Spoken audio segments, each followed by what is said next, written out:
Here's a clip of my arms over a year ago when I had zero mass, and here's what my arms looking like now. My arms went from skinny all the way to looking fairly wham in just over a year.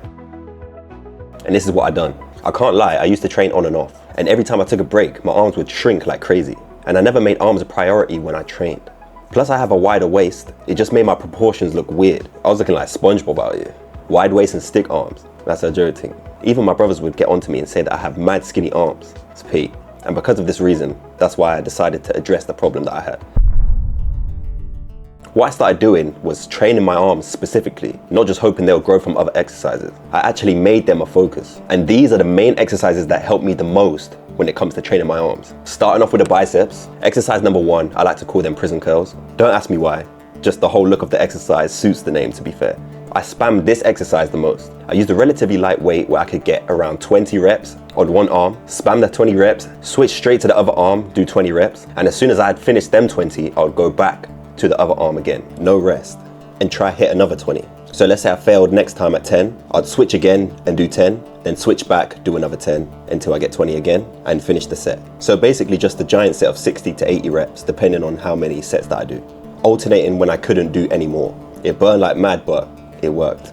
Exercise number 2 was incline dumbbell curls. With this, you feel a crazy stretch on your biceps. I'd do 3 sets to around about 7 to the 10 rep range, making sure that I was getting the squeeze all the way at the top and then slowly controlling that negative. With this one, it's not about swinging the weight, just slow, controlled reps. Number 3 is reverse cable curls. I would do a normal cable curl, but on the reverse side, so facing away from the cable machine. I like this variation because it keeps more tension at the bottom of the rep compared to the front facing version. I'll go for around 3 sets of 20 reps with a weight that I could properly control through the whole range of motion.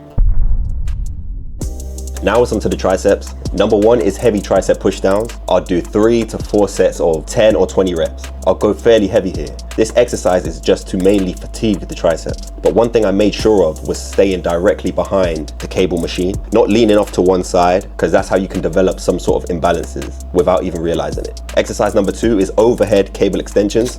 These hit the long head of the tricep, which gives that thickness to the back of your arm. I'll stick to 3 sets to around about 8 to 12 reps. Again, nice and controlled reps, making sure to feel that squeeze at the end and get that nice stretch at the bottom as well. Number 3, we have dips, some sort of dip variation. I typically do just seated dips, just put my arms back on a bench, put my knees 90 degrees, sometimes more, sometimes less, depending on how strong I'm feeling after that.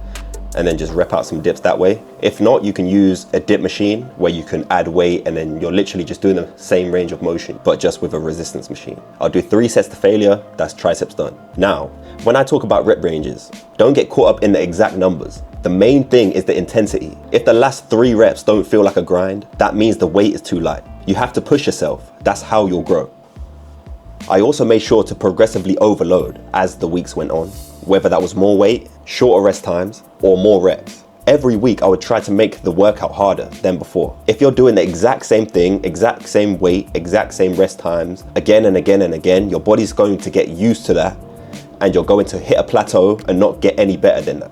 Your body won't need to adapt, so it won't grow. In terms of diet, I ate in a calorie surplus, which in basic terms just means I ate more than my body needed to maintain my body weight. If you think you're gonna grow your arms while starving yourself, let's just cut it there, it's not gonna work. You can grow on maintenance calories too, but make sure you're actually eating enough. Don't be cutting your calories too hard if you're in a calorie deficit and expecting your arms to blow up. In terms of frequency, I was hitting my arm workouts roughly every 3 to 4 days. And I stayed consistent. That's the key. If you're not consistent with your training and you're eating, don't expect any results. A quick one on my forearms, as they're part of the arm too. Mine are mainly built from doing calisthenics movements. I do a lot of pull-ups, handstands, muscle-ups, all of that type of stuff, which engage the forearms very vigorously and demands a lot of forearm strength. But even if you don't train calisthenics and bodyweight training, you can still train them directly. Your forearms just give your whole arm a thicker, fuller look.